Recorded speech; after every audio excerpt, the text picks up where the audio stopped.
बाकायदा जानकारी दे दी गई है, लेकिन आपको ये तस्वीरें हमें दिखाने की कोशिश कर रहे हैं कि देखिए ईरान पर यूएस की तरफ से किस तरीके से अटैक किया गया है। ये वो तस्वीरें हम आपको दिखाने की कोशिश करते हैं। और फोर्डो न्यूक्लियर साइट पर अटैक किया गया है इस्फहान, और देखिए ये ऐसे ये हमला हुआ है। आप देखिए कि किस तरीके से बमबारी जो है अमेरिका की तरफ से की गई है। ये तस्वीरें हम आपको दिखाने की कोशिश कर रहे हैं। ईरान पर यूएस ने ऐसे हमला किया है। ये तस्वीर हम आपको दिखा रहे हैं एक्सक्लूसिवली न्यूज 18 इंडिया पर। आप देखिए कि किस तरीके से रात करीब 2:30 बजे अमेरिका की तरफ से बाकायदा ये अटैक किया गया। ईरान ने मान लिया है कि उनके फोर्डो जो साइट है न्यूक्लियर साइट इस्फहान और इसके अलावा नातांज जो साइट है उस पर अटैक किया गया है। लेकिन ऐसे देखिए यूएस की तरफ से इस पूरे अटैक को अंजाम दिया गया है। और रिफत लगातार हमारे साथ तेल अवीव से बने हुए हैं। रिफत, हम लगातार तस्वीरें भी दिखाने की कोशिश करेंगे किस तरीके से अमेरिका की तरफ से बाकायदा इस पूरे ऑपरेशन को अंजाम दिया गया। प्रिसिशन से 100% स्ट्राइक रेट से डोनाल्ड ट्रंप ने यह माना है कि हमने अटैक किया है। क्या उसके बाद से तेल अवीव में किसी तरीके की हलचल आपको सुनाई दे रही है, दिखाई दे रही है?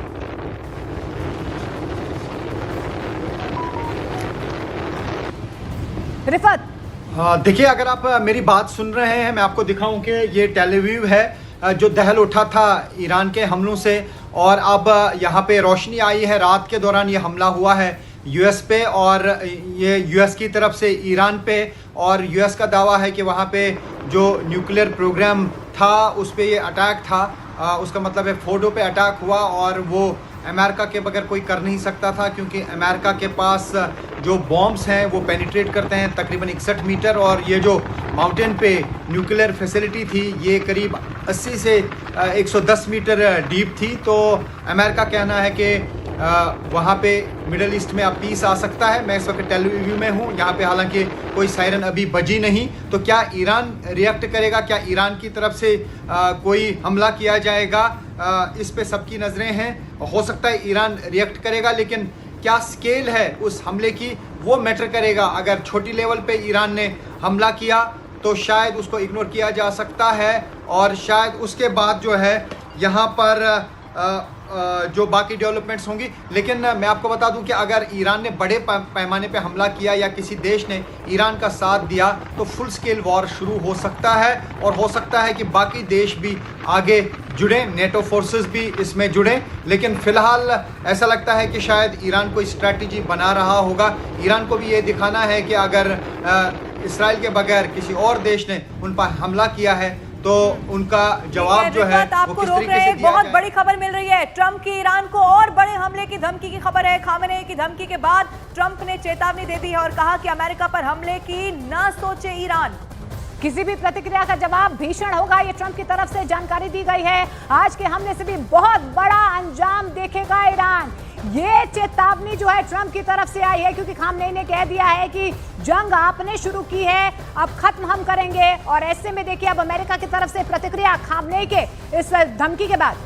और डोनाल्ड ट्रंप ने सीधी चेतावनी ईरान को दे दी है, क्योंकि खामेनेई का पहले खबर इस तरह की सामने आई कि खामेनेई ने कहा है कि अब जब डोनाल्ड ट्रंप इस जंग में कूद चुके हैं, जब अटैक हो चुका है, तो और बड़ा हमला यहां पर किया जाएगा। लेकिन ट्रंप भी अब जो कि पहले भी कहते हुए नजर आए थे कि अगर शांति अब बहाली नहीं हुई तो फिर आप देखिए कैसी तबाही आएगी। खास मेहमान भी हमारे साथ मौजूद है, उनका भी रुख कर लेते हैं। तस्वीरें आपकी टेलीविजन स्क्रीन पर लगातार आपको दिखा रहे हैं। प्रफुल्ल बख्शी सर, देखिए एक के बाद एक इस तरह के स्टेटमेंट बताते हैं कि आने वाले समय में और विध्वंसक की जंग अब देखने को मिल सकती है। लेकिन खामेनेई का लास्ट ट्वीट भी जो मैं देख पा रही हूं, जिस फिलिस्तीन को अपनी जंग मानकर खामेनेई ने अटैक करना वहां शुरू किया इजराइल पर, उस फिलिस्तीन में शियाओं की तो संख्या ही नहीं है। जो कुछ 6-7 गांव होते थे वो अब लेबनान सीमा पर चले गए, खुद को लेबनानी मानने लगे हैं। इस्लाम के लिए खामेनेई ने कहा कि मैं लड़ रहा हूं, लेकिन इस्लामिक कंट्रीज ही साथ नहीं आई। अब क्या नाक की लड़ाई बन गई है क्या खामेनेई के लिए कि पीछे भी नहीं हट सकते हैं?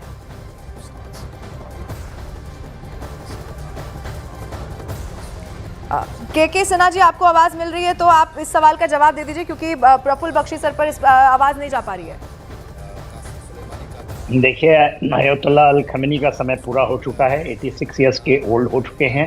कोई भी उनके जो नज़दीकी हैं, इंक्लूडिंग अपने बेटे जो मुश्तबा, उनके 2 बेटे हैं, एक मुश्तबा हैं, वो भी एक मौलवी हैं या मुल्ला हैं, और वो छोटे बेटे हैं, उनका नाम भी उन्होंने सक्सेसर्स में नहीं डाला है। तो उनको ये पता है कि यदि डालेंगे तो पूरी फैमिली ख़त्म हो जाएगी।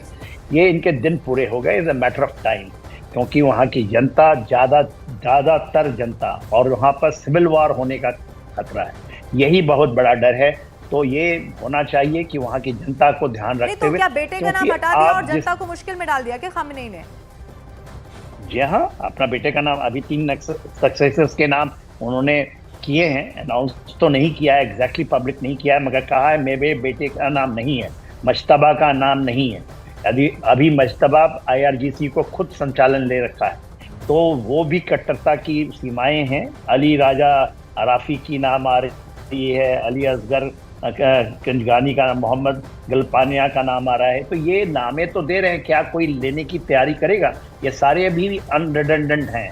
देखिए ये जो ये होता है ना जिहादी सोच, यदि आप जिहादी सोच को हम लोग इसको जोड़ना चाहें कि दूसरे तरीके से उसको हम जस्टिफाई करना चाहें, इट इज़ एब्सोल्युटली रॉन्ग। जो 7 अक्टूबर को इन्होंने शुरू किया है अपने एक्सिस ऑफ रेजिस्टेंस के ऊपर में, सिमटते सिमटते वो सिमट गए थे ईरान में, और जो भी उन्होंने बनाया था कैपेबिलिटी वो ठीक है, बहुत ही अच्छा है। उन्होंने ये बनाया रिट्रीब्यूट करने के लिए। इनकी दूरी बहुत है, इजराइल अमेरिका के उन बेसिस में भी दूरी है, तो क्या करेंगे?